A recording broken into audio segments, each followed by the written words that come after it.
예, 미국과 이런 극적으로 휴전을 한 상황입니다. 이런 가운데 파키스탄에서 첫 만남을 가질 걸로 보이는데 이 두 국가 휴전 발효 하루 만에 호르무즈 해협도 레바논을 두고 다시 신경전을 벌이고 있습니다. 네, 관련 내용들 차도연 아산정책연구원 부원장, 김열수 한국군사문제연구원 안보실장과 함께 이야기 나눠보겠습니다. 두 분 안녕하십니까? 네, 안녕하십니까? 안녕하세요. 예, 네. 어서 오십시오.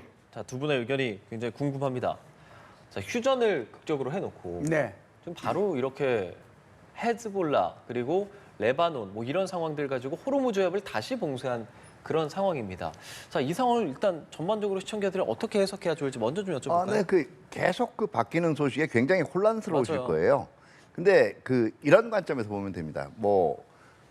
각종 외신들을 보면 사실상 이란의 10개 항을 다 받은 거다, 안 받은 거다 이런 얘기들이 휴전 이 선언 이후에 있었고요. 또 이란도 나오는 얘기들이 다단 말이에요. 근데 전반적으로는 이렇게 해석하시면 돼요. 아마 이 트럼프 행정부도 지금 이 종전안에 대한 지금 여론들을 계속 떠보는 상황일 거예요. 그러니까 여러 가능성을 열어놓고 이 선택을 했을 때 국내외 여론들이 어떻게 반응할까를 한번 떠보기 위해서 이게 지금 좀 혼란된 메시지가 계속 오가는 단계라고 보시면 되고요. 그다음에 지금 이란 같은 경우에는 아무래도 이게 국가 지도부 자체가 이제 지금 타격을 입다 보니까 일관된 지금 지위 개선이 확립이 안 된 것 같아요. 그러니까 여기 나오는 소리 저기 나오는 소리가 다른 거죠. 그러니까 호르무즈 같은 경우에는 이겁니다. 지금 제가 보기에는 사실 위태위태해요. 서로 자기들한테 유리한 쪽으로 휴전 조건들을 해석을 하고 있기 때문에 언제라도 깨질 수가 있습니다. 그런데 적어도 11일 날 대표가 만나기로 한 데까지는 전격적으로 교전을 재개하지는 않을 거예요. 그러면 이란 입장에서는 내가 언제라도 이게 상황이 여의치 않으면 호르무즈를 다시 틀어줄 수 있다는 걸 보여주기 위해서라도 근데 적어도 11일까지는 지금부터 이제 한 이틀간은 교전이 발생하지는 않을 거거든요. 그러니까 예. 협상에서 유리한 고지를 점하기 위해서 지금 또 호르무즈 이제 이 통항 문제를 불투명하게 만들고 있다고 볼 수도 있고요. 예. 또 하나는 이게 이란의 현실일 거예요. 그러니까 하루 10척 정도 얘기가 나오지 않습니까? 예. 그게 어떻게 보면 이란이 안전하게 선박들이 사고를 당하지 않고 통과시킬 수 있는 한계일 수도 있어요. 제가 아마 전쟁 중반부에 한번 말씀을 드린 적이 있는데 기뢰는 부설한 쪽에서 완전히 제거할 능력이 있다는 보장이 없습니다. 그러니까 심는 것 따로 제거하는 것 따로예요. 그러면 지금 이미 매설돼 있는 기뢰, 그 다음에 혹시라도 지금 이 지위 개선이 불투명하니까 이 휴전 자체에 불만을 품고 있는 지역 지휘관들도 있을 수가 있어요. 그러면 이런 변수들을 생각을 했을 때 더구나 지금 이란 해군력은 심각하게 타격을 입은 상태고요. 그러니까 선박의 안전한 보장을 할 수 있는 방안들, 그럼 통행세는 또 누구한테 거둘까? 누가 징수할까? 이런 거를 가지고 정리를 하기 위해서 지금 좀 시간을 이런 혼란이 제가 볼 때는 당분간은 계속될 가능성이 있다라고 봐요. 그러니까 완전히 막힌 건 아니지만 그렇죠. 실질적으로 통과하는 배들의 수는 전쟁의 경우보다 현저히 줄어들 수밖에 없는 상황이 앞으로도 상당 기간 지속될 가능성이 있다라는 거죠. 예, 김열수 실장은 현재 호르무즈 상황 어떻게 보고 있으신지요? 우리가 이제 전쟁의 역사를 보면 이제 이해 못할 것도 아닌데요. 이제 고대에서 현재 이르기까지 얼마나 많은 전쟁이 있었고 또 얼마나 많은 휴전이 있었습니까? 그런데 휴전이라고 하는 것이 그때부터 지금까지 이렇게 쭉 보면 제가 과문해서 그런지 모르지만 휴전 딱 선포했다고 해서 휴전 선포한 그 시간부로 이렇게 휴전되는 경우보다 딱 선포한 그날부터 휴전 안 된 경우가 더 많았어요. 그러니까 지금 이게 이제 왜 그러냐면은 휴전 조건들이 있는데 그 휴전 조건들의 빈틈을 서로가 찾아서 그 빈틈을 노리려고 하는 경우가 많거든요. 그래서 이번 경우에도 이제 휴전은 이제 어떻게 보면은 선포가 됐다라고 봐야죠. 발효가 되었고. 그럼에도 불구하고 지금 삐그덕거리는 이유는 늘 그래왔듯이 그렇게 빈틈이 있기 때문에 그렇다는 건데 그 빈틈이라는 건 이런 거죠. 그러니까 이스라엘의 입장에서는 지금 미국과 이란 사이의 전쟁에 대해서는 흔쾌히 나는 동의한다. 그러나 이 레바논의 헤즈볼라 문제는 또 다른 문제다. 그러니까 이 부분은 아니라는 거죠. 그러니까 자신은 이란과 미국 사이의 전쟁은 동의하지만 그 부분은 아니기 때문에 내가 이제 이란의 레바논에 있는 헤즈볼라에 대해서 이제 이스라엘은 공격을 한 거죠. 그런데 이걸 이제 받아들이고 있는 이란의 입장에서는 무슨 소리냐? 이게 이제 소위 말하는 그 영내에 있는 다른 지역에 대해서도 전쟁을 하면은 안 되도록 되어 있는 것이 내가 제출한 뭐 역제안 10가지 중에 하나가 들어가 있는데 왜 그걸 무시하고 이게 했느냐? 그렇다라고 하면 이게 휴전의 전제 조건이 호르무즈 해협의 개방과 2주 동안 휴전하는 건데 그러면 나는 호르무즈 해협 통제하겠다. 그렇게 되는 거거든요. 그래서 지금 호르무즈 해협을 다시 통제를 뭐 한다고 그러는데 제가 볼 때는 이제 지금 우리 차 박사님 말씀하신 것처럼 한 이틀 삐그덕거릴 겁니다. 그리고 나면 삐그덕거리고 나면은 다시 이렇게 제대로 된 그런 휴전 협상안대로 이렇게 가지 않겠는가라고 봅니다. 지금 이란이 하루 통과하는 선박을 10여 척으로 제한하겠다고 네네. 하고 그리고 또 안전한 통행을 위해서 그 기뢰 때문에 대창로를 또 전달했다고 하는데 네. 이런 것들은 또 이란의 어떤 목적이 있다고 볼 수 있는 네, 건가요? 대체항로라고 하는 것은 지금 기존의 항로를 이렇게 이용하기에는 위험성이 있다는 거죠. 그러니까 이란이 호르무즈 해협에 기뢰를 뿌린 것만은 사실인 것 같아요. 얼마나 많이 뿌렸느냐, 어디에 뿌렸느냐의 차이가 있고 또 어떤 종류의 기뢰를 뿌렸느냐 하는 것도 문제는 있을 것 같아요. 그런데 이제 부유식으로 여기저기 떠다니는 기뢰 같은 경우에는 이거는 굉장히 위험하지만 그런데 이제 깔아앉은 그 기뢰 그거 같은 경우에는 그것은 좀 비교적 안전하거든요. 그런데 이 기뢰가 지금 조금 문제가 있어서 기존의 항로 대신에 새로운 이제 항로 2군데를 이렇게 제시를 해준 것 같기는 해요. 그런데 지금 10척, 10척이라고 얘기를 하는데 저기가 이제 평상시 같으면 그러니까 전쟁 이전에 예. 통상 이제 몇 척이 저기를 지나갔느냐 하면 100척에서 120척이에요. 지금 저 안에 2,000척이 갇혀 있지 않습니까? 저거 다 빠져나오려면 10척으로 계산하면 100일이 걸리는 거죠. 그러니까 이거 말도 안 되는 거거든요.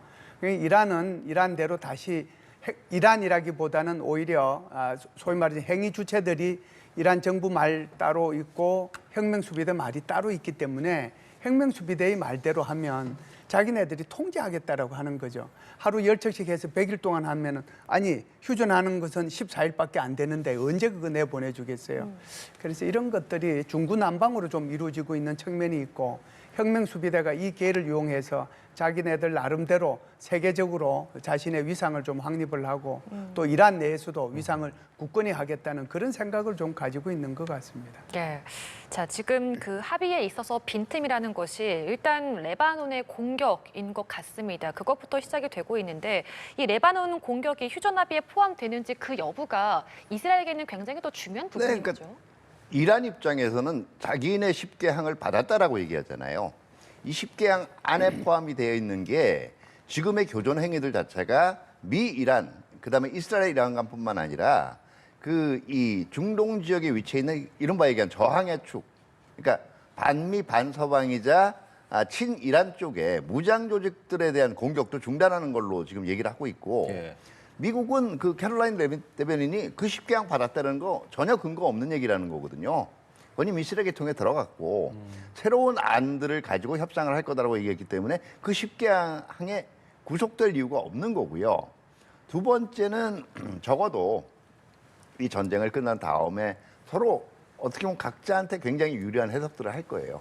그걸 하기 위해서라도 일단은 이란 자체의 완전한 뭐 정권의 교체라든가 그다음에 정책의 변환이 이끌어내지 못했다고 해도 적어도 중동 지역 내 그동안 골칫거리였던 친이란 무장 조직들은 완전히 이번에 괴멸됐다. 이런 거를 만들기 위해서 필요하다고 볼 수가 있고 또 무엇보다 이스라엘이 강력하게 이거는 이번에 저항의 축은 붕괴시켜야 된다고 요구를 했을 가능성이 커요.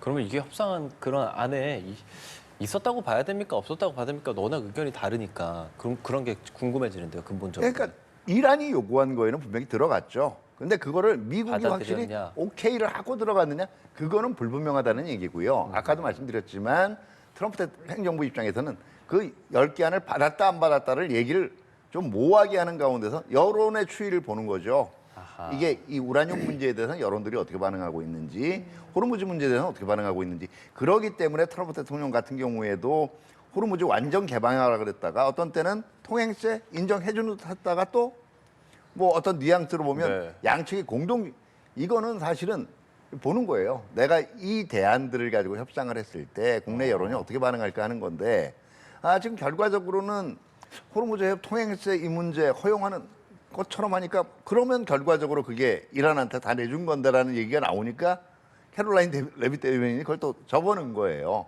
그런 형국이라고 보시면 돼요. 예.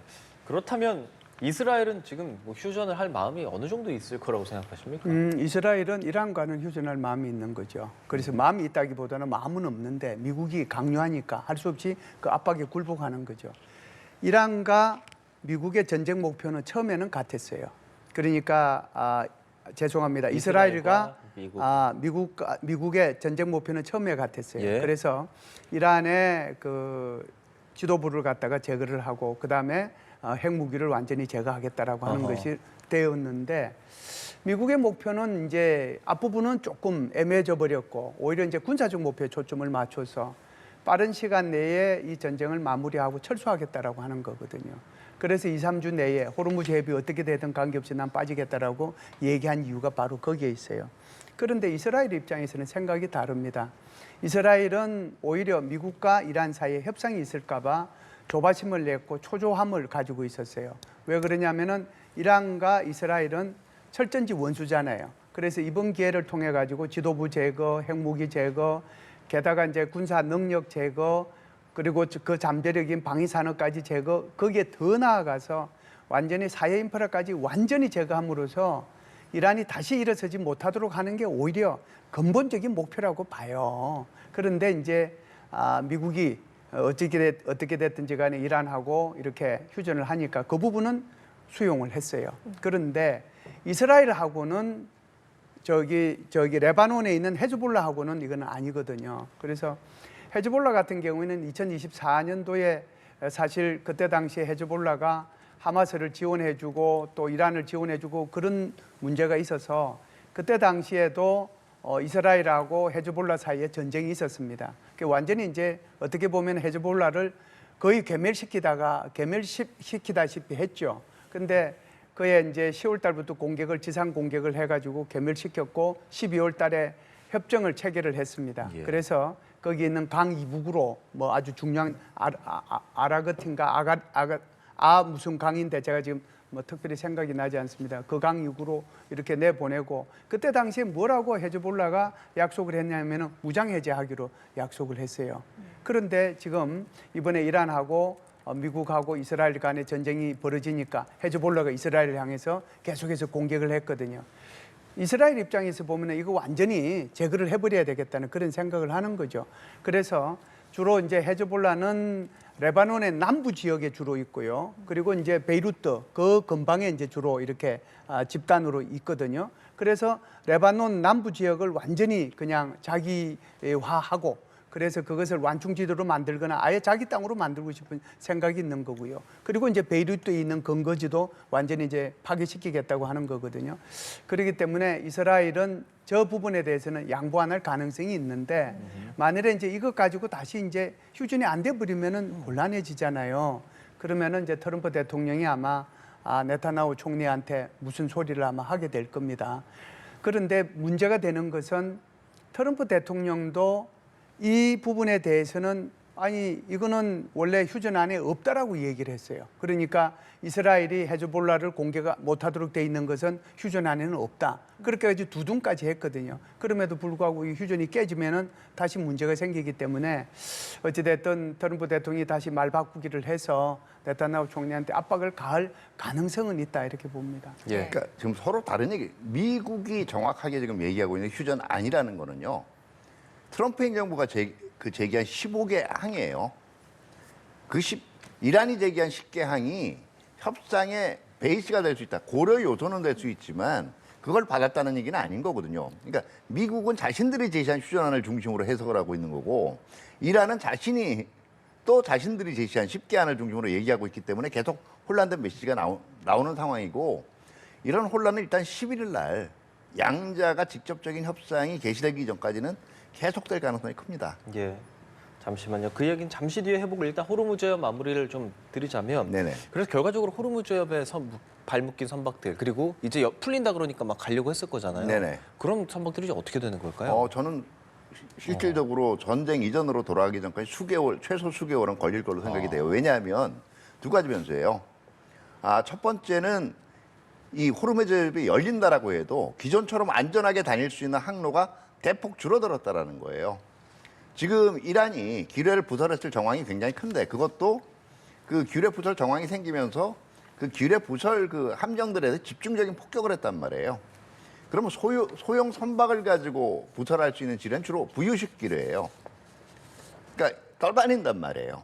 이거를 선박에 위협을 주지 않게 하려면 소해정들이 들어가야 돼요. 그 활동을 지금 안 하고 있는 거거든요. 그리고 또 하나가 혹시라도 이런 휴전이나 종전에 저항해서 움직일 수 있는 세력들을 완전히 통제를 할 수가 있어요. 다시 말해서 이란 전쟁 지도부가 각기 다른 목소리를 내는 게 아니라 통합된 목소리를 낼 수 있는 그러면 딱 하나입니다. 결국은 이란의 정치 지도부가 혁명 수비대에 대한 완전한 장악권을 발휘하게 되는 건데요. 장악력을. 저는 그거는 휴전이나 종전 협상하고 무관하게 적어도 수개월이 걸릴 걸로 봐요. 그러니까 많은 분들이 지금 얘기하는 게 결국은 미국이 몰렸구나 얘기하지만 이란이 국가 기반 시설이라든가 전쟁 지도부에 입은 타격들이 워낙 크기 때문에 대민 서비스 기능이든 그다음에 자기네들 내부의 정권 내의 정책 결정 기능이든 이걸 회복하는 데는 꽤 시간이 걸릴 걸로 생각이 돼요. 그래야 그러니까 이란에서 뭐 그 정권이 온건하든 강경하든 간에 확실한 호르무즈 해협에 대한 장악력을 가지고 있어야 통행세를 받던 뭐 이 중간에 선박 검색을 하든 간에 어쨌든 안전한 통과가 되는 거거든요. 지금 그게 확실하게 보장이 안 된다는 거예요. 그거는 종전이 돼도 마찬가지일 거라고 저는 보는 겁니다. 예. 통행료의 부분에 대해서는 실장님 어떻게 생각하십니까? 통행료는요, 지금 이제 이란의 입장에서 보면 그 통행료를 받기를 원하는 거죠. 그리고 이제 트럼프 대통령이 이제 말이 묘한데요. 그래서 기자들이 물었을 때, 뭐 우리가 통행료 받는 거, 우리가 받을 수 있다 이렇게 얘기를 했고요. 그래서 이걸 공동으로 징수하면 어떻겠느냐 그 얘기까지 했거든요. 그러니까요. 그러니까 이제 이것은 여러 가지 문제가 있는데 첫 번째 문제는 이제 국제법이 위반이 된다는 거예요. 그러니까 유엔 해양법 해박에도 위반이 되는 거고 3월 11일 날 유엔 안전보장이사에서 결의안을 통과시켰는데 그게 이제 무해 통항권이고 추가 조치하겠다라고 얘기하는 거고 절대로 민간 선박에 대해서 공격하지 말라라고 하는 유엔 안보리 결의안에도 이제 위반되는 거거든요. 두 번째는 이제 이렇게 하게 되면 이게 호르무즈 해협만 이제 해당이 되는 것이 아니고요. 그 호르무즈 해협이 아니고 거기 홍해 쪽으로 들어가는 바브 엘 만데브 해협이 있잖아요. 거기서도 이제 받겠다 그러면 어떡하죠?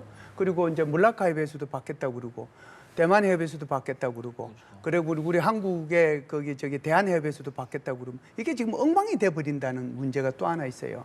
세 번째 문제는 뭐냐 하면 지금 이제 이란에서 의회에서 통과시킨 것이 30억 원 내라는 거 아닙니까? 네. 그런데 지금 수에즈 운하나 파나마 운하는 제일 큰 선박이 통과하는 것이 그게 6억 원 정도 돼요. 6억 와. 그런데 6억 원인데 여기는 지금 30억 원, 그것도 자연 해협인데 이게 말이 안 되는 거잖아요. 거의 뭐 해적이나 산적과 다를 바가 없게 되는 거거든요. 마지막으로 하나 더 말씀을 드리면 이 부분에 대해서는 이게 통행세를 받겠다고 이란에서 발표를 했을 때 그때 당시 미 국무부 장관 루비오가 뭐냐면 이건 국제법이 위반되는 거고 절대로 있어서는 안 되는 일이라고 얘기를 했어요. 그런데 이제 트럼프 대통령이 같이 공동으로 징수하면 어떻겠느냐. 그리고 그 징수한 것은 너희들의 재건비로 써라. 뭐 이런 식으로 얘기를 했단 말이죠. 그래서 미국 내에서도 이게 이제 엇박자가 난 거죠. 그래서 제가 볼 때는 이것이 제가 말씀드린 여러 가지 문제들이 있기 때문에 이게 뭐 협상 과정 속에서 뭐 충분히 재검토돼서 원래대로 돌아가지 않겠는가. 이게 원래대로 안 돌아가면 굉장히 큰 문제가 생겨요. 예, 말씀하시죠. 거기다가 추가적으로 해석을 드릴게요. 트럼프 대통령 말도 바뀌거든요. 처음에는 호르무즈 해협 문제는 예. 가장 답답한 국가들이 호르무즈 해협을 많이 이용하는 국가 알아서 풀라 그랬단 말이에요. 자, 그렇게 하고 여론의 반응을 봤을 거예요. 그게 말이 되냐? 결과적으로 그게 미국은 영향을 안 받는다라고 얘기했지만 저게 원자재 가격이 상승하고 연결이 되기 때문에 결국 유가하고 원자재가 동시에 올라가면 미국 경제도 타격을 입어요. 분명히 그런 비판이 있으니까 그 다음에 어떻게 했습니까? 바로 지난주에는 호르무즈 해협 당장 열어라. 그게 굉장히 중요한 요건처럼 그거 안 열면 석기 시대로 돌려보내겠다 그랬단 말이에요. 그런 다음에 이 이란하고 협상을 하면서 통행세 문제를 툭 던져본 거예요. 근데 그게 이제 내부에서 국제법 위반이 결과적으로 그렇게 되면 미국이 진 거나 다름없는 모양새가 되고 이런 여론들이 끊임없이 이제 감지가 될 겁니다. 그럼 트럼프 대통령도 이 통행세 문제를 그대로 허용하기는 어려울 것 같고요. 두 번째는 지금 통행세를 받는 이란 쪽은 정말 그러면 일관되게 꼭 받아야 되겠다는 입장.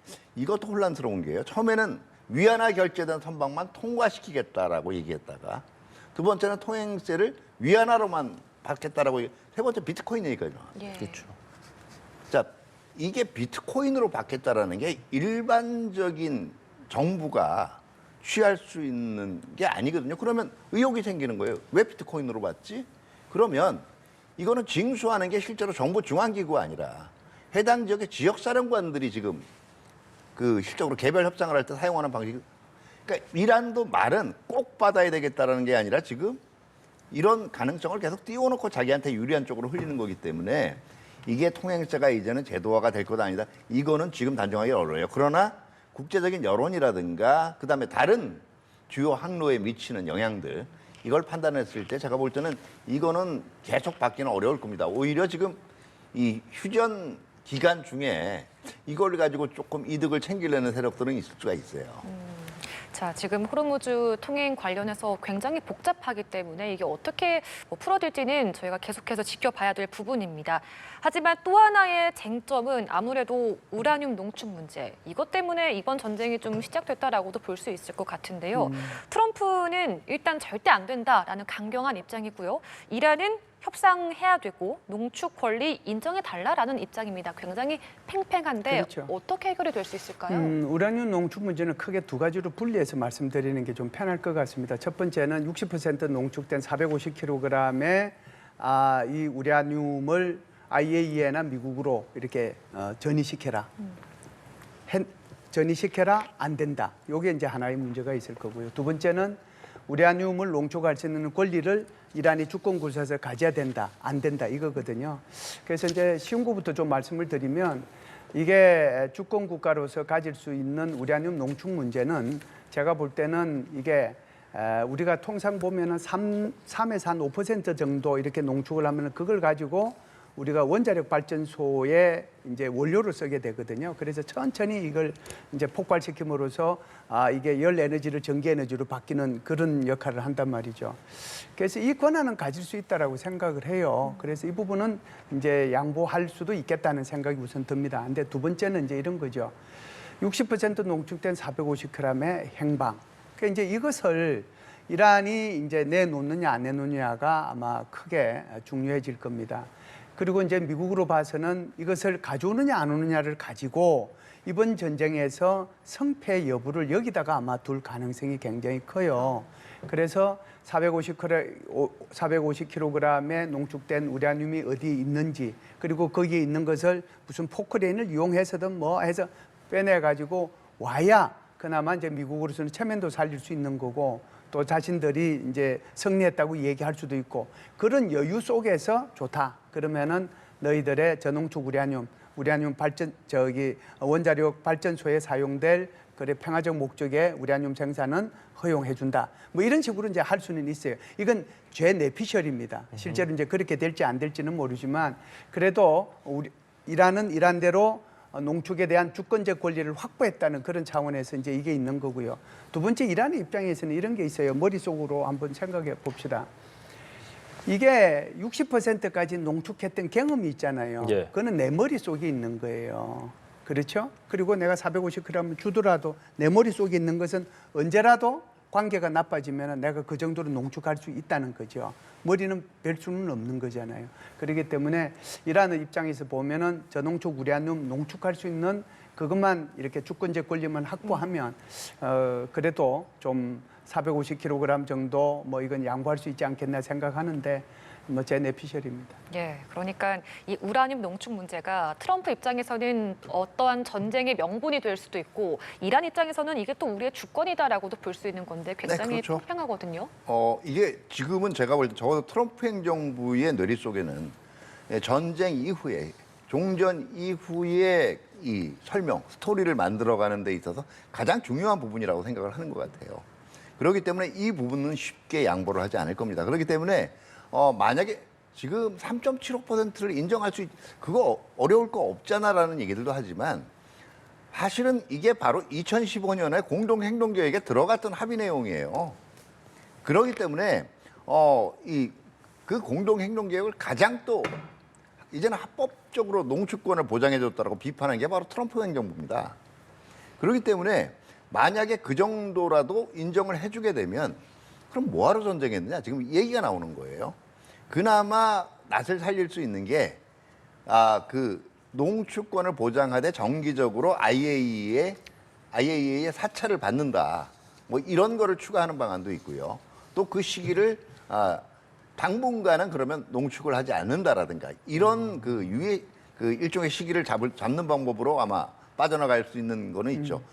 다만 저도 고농축을 하는 문제는 어떤 쪽으로든 예. 이란이 가지고 있지 않다라는 게 확인해. 그럼 여러 가지 방법이 있습니다. 미국에 직접 넘기는 방법이 있고요. 예. 국제 원자력 기구 IAEA가 입회해서 제3국으로 넘기는 방안이 있고 세 번째는 이게 이 전쟁 전에 제네바에서 나왔던 방안들. 이란이 자체적으로 그 농축도를 낮출 용인이 있다라고 얘기했거든요. 농축도를 낮추고 실적으로 여기에 이제 IAEA가 이제 검증이나 사찰을 하는 방법이 있는데 결과적으로는 이 우라늄 문제만큼은 미국 입장에서 전쟁 서사를 전쟁 이후의 어떤 선전이라든가 설명을 위해서라도 쉽게 포기하기 어려울 거예요.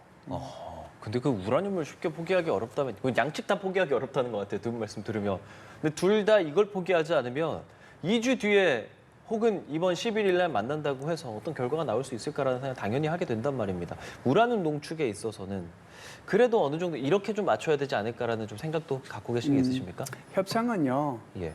우리가 집 하나 계약하는데도 그게 한 번 만나가지고 되어지는 게 아니잖아요. 네. 그래서 또 깎고 주인하고 전화하고 뭐 그런데 우리가 하는 그 일상, 개인이 하는 그 일상 속에서도 협상이라는 것이 한 번만에 이루어지지 않는데 어떻게 11일 날 그렇게 이슬람아바드에서 미국하고 그 이란 팀이 만나가지고 한 번만에 오케이 하고 도장 찍겠습니까? 절대로 있을 수 없어요.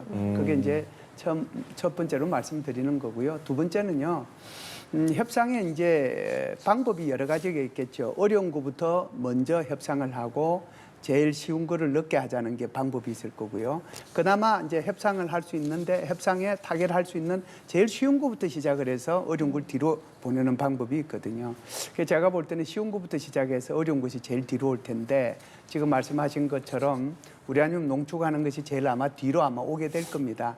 그러면은 제일 뒤에 거 가지고 논의할 때 앞에서 이렇게 협상해서 타결된 부분들이 없어져 버리잖아요. 예. 그러니까 이게 아까워서라도 이제 그 부분을 가지고 논의를 하게 되거든요. 그래서 통상 협상할 때 이제 제일 어려운 거를 이제 뒤로 보내는 이유가 거기에 있습니다. 그래서 협상이 쉬운 것부터 이렇게 하다 보면은 2주 내에 잘 될 거예요. 그러면은 2주 가지고 시간이 모자라지 않습니까? 그렇다라고 하면 이건 원래 얘기했던 45일로 갈 수도 있거든요. 2주가 3주로 갈 수도 있고 4주로 갈 수도 있고 45일로 갈 수도 있고 2달도 갈 수도 있고 3달도 갈 수 있어요. 이제 그 사이에 대신에 이제 미사일이나 서로 이제 공습하거나 이런 것만 없으면 되는 거거든요. 그러면은 그것이 협상이 연장이 된다는 의미는 그만큼 협상이 잘 되고 있다는 것을 의미하는 거예요. 그래서 이것을 이제 굳이 딱 2주로 이렇게 못 박아서 얘기할 필요는 없고, 그리고 이제 미국의 입장에서도 이것을 깨는 것이 11월 달 중간 선거에 도움이 될까? 그렇지 않으면은 협상 시한을 늘리서라도 뭔가 타결을 받아가지고 그리고 이제 미국 국민들한테 이렇게 선전을 해서 11월 달 중간 선거에 도움을 받게 하는 것이 오히려 나을 건가, 여기에 대한 판단이 있을 텐데 예. 제가 볼 때는 미국은 다시 전쟁을 한다는 것은 굉장히 어려운 선택이 될 수밖에 없을 것이다, 그렇게 봐요. 그래서 네. 협상의 타결 가능성은 연장을 계속해 가면서 있다라고 보고요. 협상은 타결이 될 걸로 생각을 합니다. 예. 그래서 다만 이제 지금 예. 일단 트럼프 행정부 입장에서는 군사 행동을 지속하기에는 조금은 김이 빠져버린 상황이에요. 그런데 이게 다시 갈 수 있는 가능성이 여전히 열려 있다는 건 뭐냐면 결국 협상이 시작되는데 계속 미국 내에서 결국은 이란은 다 받고 시작하는 거다. 이렇게 되면 아마 그 선택은 결과적으로는 부담이 되더라도 다시 군사 행동을 할 수밖에 없는 거고 두 번째는 또 하나 명분이 생기는 거죠. 결과적으로 이 문제를 가지고 계속 밀어붙였는데 이란이 전혀 움직이지 않는다. 그러니까 애초에 그냥 시간 벌려는 목적밖에 없었다라는 명분을 가지고 그러면 지금 얘기되는 흔히 얘기하는 문명을 처음에 트럼프 대통령의 거치니 때문에 격앙됐던 국내 여론들이 조금 더 그 진정될 수도 있거든요. 그러니까 그런 효과를 누릴 수 있고 무엇보다 아마 협상하는 기간 중에 트럼프 대통령으로서는 이 말 저 말 던져보면서 이란 내부의 분열도 좀 한번 노려보려고 할 거예요. 그렇군요. 자, 그래서 계획대로라면 이번 주 주말입니다. 11일 파키스탄에서 미국과 이란이 협상 테이블에 앉게 되는데요. 자, 지금 보도에 따르면 미국 측에서는 벤스 부통령을 비롯해서 위트코프 특사도 있고요. 또 트럼프 대통령의 사위, 쿠슈너 등이 협상단에 참여를 합니다. 또한 이란 측에서는 갈리바프 국회의장이 나설 걸로 보이는데 이 인물들이 누가 오느냐에 따라서 협상을 얼마나 좀 중요하게 보느냐 뭐 이런 의미도 달려있지 않을까요? 여쭤보겠습니다. 정세균 님께. 네. 뭐 여러 가지 급의 문제가 나오는데요. 맞아요. 사실 이 급 문제는 뭐 얼핏 보면 벤스 부통령은 2인자잖아요. 어쨌든 명목상으로 네. 미국 내에서. 근데 지금 이란 측에서 나오는 갈리바프 국회의장이 이 이란의 권력 구조 내에서 넘버 2라고 보기는 그러니까 급의 문제. 근데 이란이 그럴 계제가 아니라는 거예요.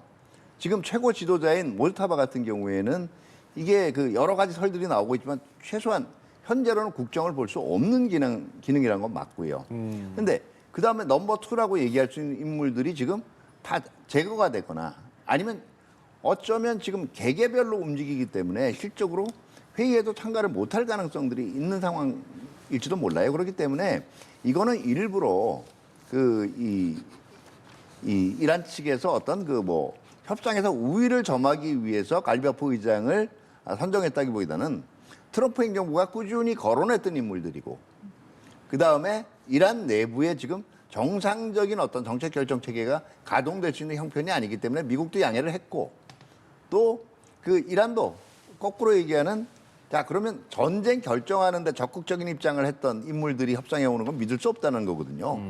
그렇기 때문에 이란 쪽은 벤스 부통령을 선호를 했고 그러다 보니까 양측의 계산이 맞아떨어지는 인물로 그 급에 상관이 없이 결정을 했다라고 볼 수가 있어요. 예, 말씀해 주신 것처럼 지금 이란의 고위급 인사들을 대부분 다 사망한 상태이고 게다가 모즈타바 역시 뭐 의식 불명 상태이다 이런 식으로 나오고 있는데 지금 이란의 지도부는 공백인 상황입니다. 협상이 좀 순조롭게 이어질 수 있을까요? 네, 그거하고 관계없이 이제 결국은 모주타바의 사망은 좀 이따가 제가 말씀을 드리고요. 그거하고 관계없이 국가안보회의, 우리말로 하면은 청와대 국가안보회의실 있잖아요. NSC.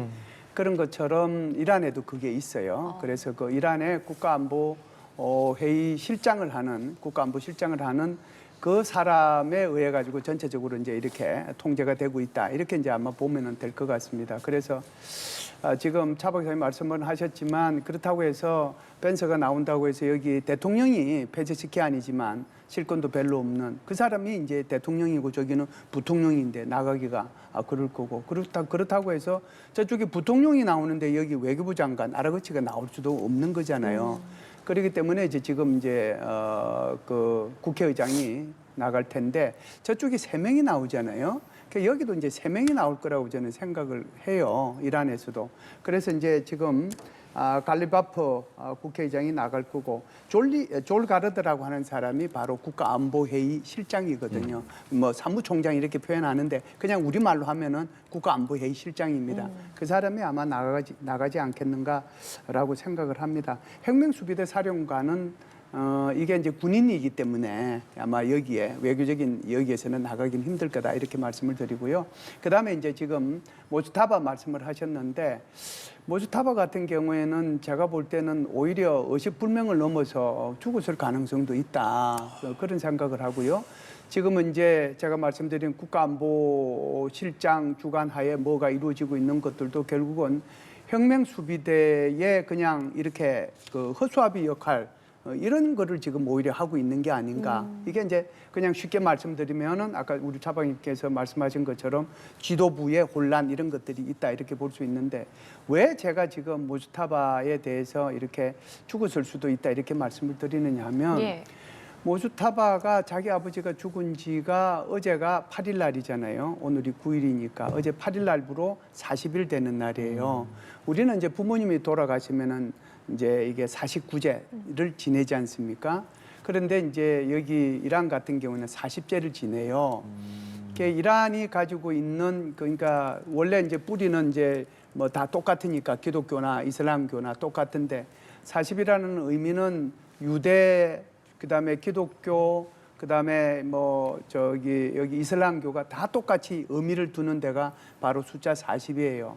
노아의 방주도 이제 40일 동안에 있었고 그리고 이제 그 출애굽기 해가지고 이스라엘 사람들이 그렇게 광야에서 40년 동안 있었고 예수님께서 이제 사탄의 유혹을 받으면서 있는 것도 그것도 40이고 부활해서 성천하까지 40이고 그리고 이제 그 이슬람의 창시자죠. 그 창시자가 가브리엘 천사로부터 이렇게 계시를 받았는데 그 계시 받은 날짜가 40년 되는 자기가 40살 되를 그때 받았거든요.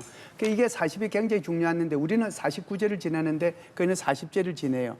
근데 안 나타나잖아요. 자기 아들인데. 그러니까 추도 기간이 40일로 끝났거든요. 그런데 이게 우리로 보면은 이제 그 설날은 1월 1일인데 또는 구정이 이제 따로 있지만 1월 1일인데 이 사람들의 설날은 언제냐면은 춘분이에요. 이게 3,000년 동안 이어져온 역사입니다. 그런데 이게 이제 그 사람들 이걸 노르제라고 얘기하는데 그때도 모주타바가 안 나타났고 이번에 이제 40제가 됐는데도 아직까지도 그 사람이 나타났다는 게 없잖아요. 그러면 이 정도 되면은 제가 볼 때는 글쎄요, 그냥 뭐 무의식 상태이거나 죽었거나 둘 중에 하나일 거다 이런 생각을 하고 이렇게 되면은 이제 이게 휴전 기간 동안 또 이것이 이제 종전 협상을 하는 과정 속에서 이란에서 일단은 총성이 멈췄기 때문에 이란에서 내부의 권력 투쟁이 또 일어날 수도 있겠구나 그런 생각은 해요. 이제 자 남은 시간 동안은 주변 국 상황 좀 얘기하고 싶은데 사실 트럼프 대통령이 그 행정부 차원에서 이런 얘기했다고 하죠. 비협조국들 네네. 미군 뺀다. 그래서 협조국에 배치할 거다. 나토 사무총장이랑 트럼프 대통령 뭐 비공개로 만났다고 네네. 전해지는데 당연히 이제 우리는 우리 입장에서 또 생각하게 되거든요. 그렇죠. 우리한테 네네. 괜히 비협조국이라고 하는 거 아니야? 그런 생각하게 됩니다. 어떨까요? 지금 비협조국이라는 게 아마 가장 얘기한 건 나토를 겨냥한 건 분명해요. 왜냐하면은 이제 이번 전쟁에서 실질적으로 필요했던 게 예. 결국은 이 1차로 장거리 타격 작전이 끝나고 나면 그다음에 2차로 항공 타격이 이루어질 수밖에 없어요. 근데 여기서 비교적 이란의 공격으로부터 안전하게 출발할 수 있는 지역이 유럽 지역에 있는 미군 기지들입니다. 근데 공중 급유를 거부하거나 지금 그다음에 그러니까 기지 사용을 거부하거나 영공 통과도 거부를 했단 말이에요. 그러니까 사실 미국 같은 경우에는 이란의 공격 위험성이 큰 예. 그 중동 지역의 기지들에다가 조기 경보기라든가 아니면은 공중 급유기를 배치할 수밖에 없었고 이 과정에서 이란이 이제 선전하는 타격들이 이루어진 거예요.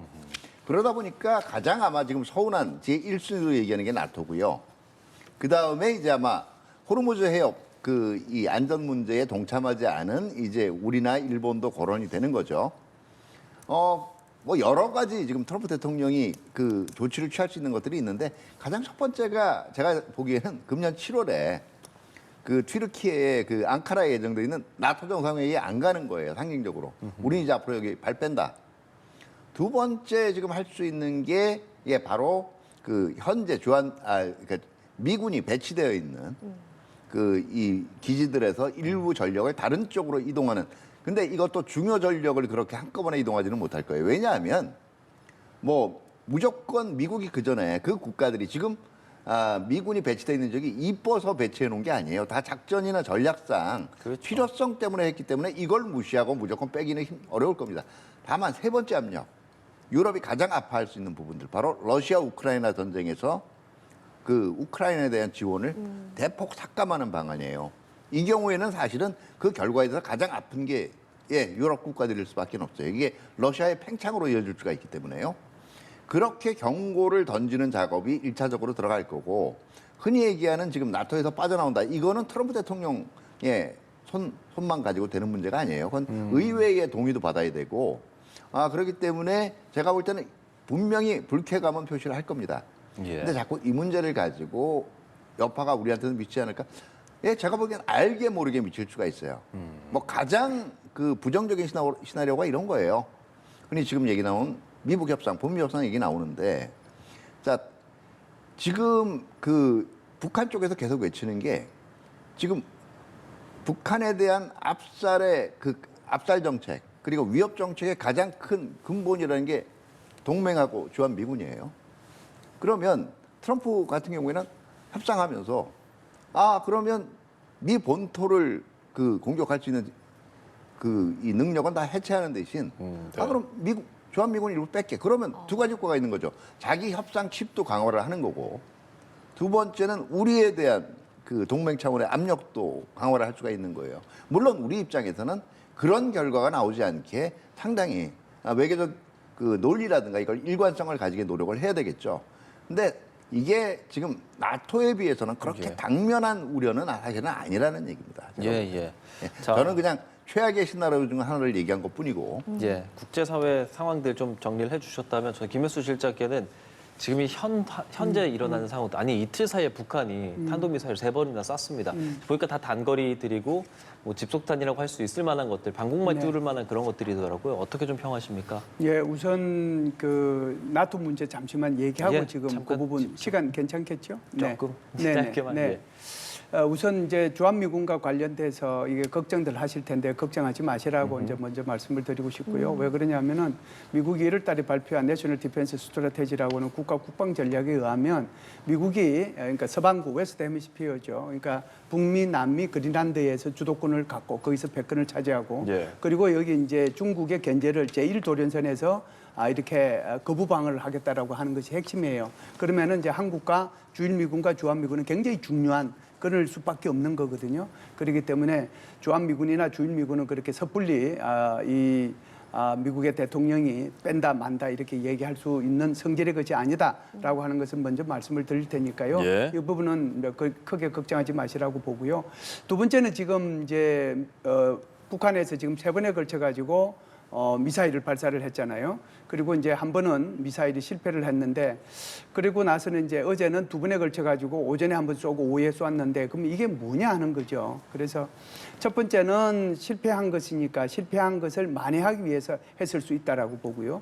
두 번째는 외교적 차원에서 보면은 지금 미국이 이란에 대해서 미국과 이란 사이에 계속 공격이 있었지 않습니까? 공방이. 그래서 미국과 이란 사이에 공방이 있었으니까 우리는 이란하고는 다르다라고 하는 것을 보여주기 위한 그런 측면이 하나 있었다라고 보고요. 세 번째는 이제 혹시 있을 수 있는 그 미국과의 협상을 하게 될 때 몸값을 좀 올리겠다라고 하는 그런 차원에서 했는데, 지금 제일 중요한 말씀을 우리 앵커님께서 말씀을 하셨는데, 지금 저게 집속탄두거든요. 예. 저 집속탄두라고 하는 것은 이게 떨어질 때 대기권을 넘어가서 저기 우주로 갔다가 대기권으로 들어와서 떨어질 때 이게 파편이 작게는 60개, 많게는 뭐 140개, 이게 탄두마다 다 다르긴 합니다. 맞아요. 이게 그냥 쭉 떨어지기 때문에 이건 어떻게 방공 미사일로 가지고 요격할 수 있는 성질의 것이 아니에요. 맞습니다. 그렇기 때문에 이번에 이걸 가지고 이란에서도 쐈거든요. 대한민국도 저 집속탄 참고적으로 갖고 있다는 그 말씀을 드리는데, 반대로 지금 북한에서 저걸 계속 시험했다는 것은 한국의 그런 방공망을 뚫겠다라고 하는 것을 의지를 보여준 것이다, 이렇게 볼 수가 있겠죠. 예, 알겠습니다. 자, 저희 오늘 대담은 여기까지 좀 해보도록 하겠습니다. 지금까지 차두현 아산정책연구원 부원장, 김열수 한국군사문제연구원 안보실장과 함께했습니다. 두 분 말씀 고맙습니다. 잘 들었습니다. 네, 조심히 감사합니다. 가십시오.